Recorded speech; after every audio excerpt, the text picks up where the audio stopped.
हाँ जी, सभी साथियों को नमस्कार। मैं दीपक डागोर आप सभी का इस चैनल पर हार्दिक स्वागत करता हूं, अभिनंदन करता हूं। दोस्तों, चैनल को सब्सक्राइब कर लीजिए, वीडियो को लाइक जरूर कर देना।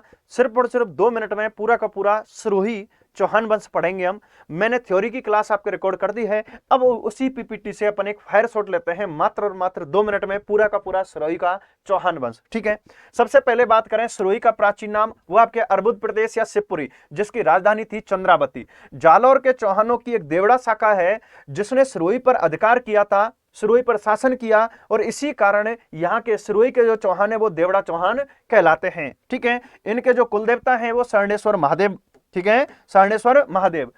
यहाँ का जो संस्थापक है सिरोही के चौहानों का संस्थापक, वो है लुम्बा चौहान। लुम्बा चौहान ने 1311 में आबू और चंद्रावती पर अपना अधिकार किया था, यहाँ के परमार राजाओं को हरा करके। ठीक है, इसके बाद में इसने अपनी राजधानी बनाया था चंद्रावती, यानी कि सिरोही के चौहानों की प्रारंभिक राजधानी कौन सी है? चंद्रावती। और फिर इसने अचलेश्वर महादेव मंदिर का क्या करवाया? जीर्णोद्धार करवाया था लुम्बा चौहान, जो कि आपके सिरोही के चौहानों का संस्थापक कहलाता है। फिर इसके बाद में कुछ छोटे मोटे शासक आते हैं, तेज सिंह, कानड़देव, सामंत सिंह, सलखा, रायमल, शिववान। शिववान के समय की एक घटना होती है। शिववान के शासन काल में इस सिरोही पर, यानी कि जो राजधानी है चंद्रावती, इस चंद्रावती पर मुस्लिम आक्रमण हुए थे।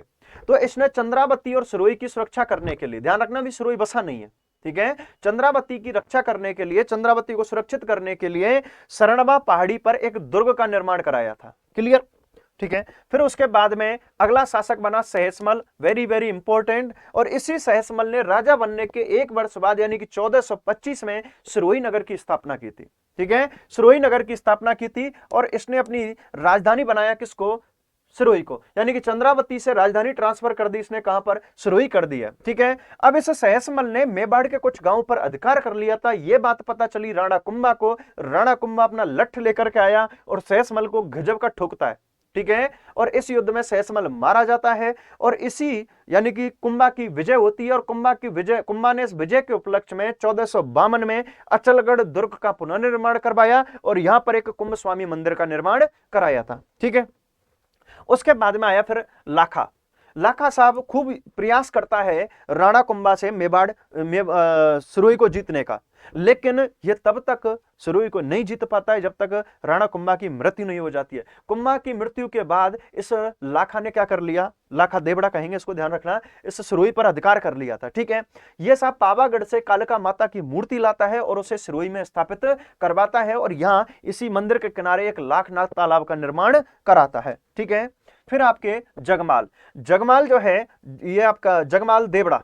ठीक है, जगमाल के समय मेवाड़ पर आक्रमण किया था बहलोल लोधी ने। ठीक है, और इस समय मेवाड़ के शासक थे लाखा और इस लाखा का साथ देने के लिए गया था कौन? जगमाल। ठीक है, जगमाल साथ देने के लिए गया था। फिर इसने जालौर के मजीद खां को पराजित करके उसे अपने अधीन किया और उसे टैक्स वसूला था। ठीक है, इसकी एक बहन थी इसकी एक पत्नी है आनंदाबाई, जो कि मेवाड़ के राणा रायमल के पुत्र पृथ्वीराज सिसोदिया या उड़ना पृथ्वीराज जैसे कहते हैं, उड़ना राजकुमार जैसे कहते हैं, उसकी बहन है आनंदीबाई। ठीक है, और इस आनंदीबाई और जगमाल दोनों हस्बैंड वाइफ के बीच में झगड़ा चल रहा था और ये जो पृथ्वीराज है इसको समझाने के लिए, अपने जीजा को समझाने के लिए जाता है। जगमाल को यह बात बुरी लगती है, वो क्या करता है, इसके लिए विषैले लड्डू बनवा देता है और कुंभलगढ़ जाते समय रास्ते में ही कुंभलगढ़ के पास ही इसकी क्या हो जाती है? मृत्यु। और यहीं पर इसकी 12 खम्भों की छतरी बना दी गई और इस छतरी का वास्तुकार कौन है? धनस पणा। ठीक है, ये आपके पृथ्वीराज की छतरी बनी हुई है। उसके बाद में फिर आपके अखेराज देवड़ा। यह अखेराज देवड़ा तेज आक्रमण करने के लिए प्रसिद्ध था, इसीलिए इसको उड़ना अखेराज कहते हैं। ठीक है, यह राणा सांगा का साथ देने के लिए गया था, कहां पर? खानवा के युद्ध में। ठीक है, इसने लोहियाना दुर्ग जो कि जोधपुर में है वहां का निर्माण कराया था। इसके बाद में राय सिंह शासक बना और राय सिंह साहब ये चित्तौड़ के दूसरे शाक्य के समय विक्रमादित्य का साथ देने के लिए जाता है जब बहादुर शाह ने आक्रमण किया था और इसमें वीरगति को प्राप्त हो जाता है। इसके बाद में दूधा, उदय सिंह और मान सिंह ये शासक बनते हैं। ठीक है। फिर बना साहब सुल्तान देवड़ा, और ये सुल्तान देवड़ा से क्वेश्चन आपका बनता है, ठीक है। तो इसने अकबर की अधीनता स्वीकार करने से इनकार कर दिया था, अकबर का काफी समय तक विरोध किया था इसने, लेकिन बीकानेर के शासक राय सिंह के दबाव के कारण इस सुल्तान ने अकबर की अधीनता स्वीकार कर ली थी। कब? 1575 में। लेकिन उसके बावजूद भी यह महाराणा प्रताप का सहयोग करता रहा था। किसका? महाराणा प्रताप का सहयोग करता रहा। इसने एक युद्ध लड़ा था जिसे कहते हैं हम दत्तानी का युद्ध।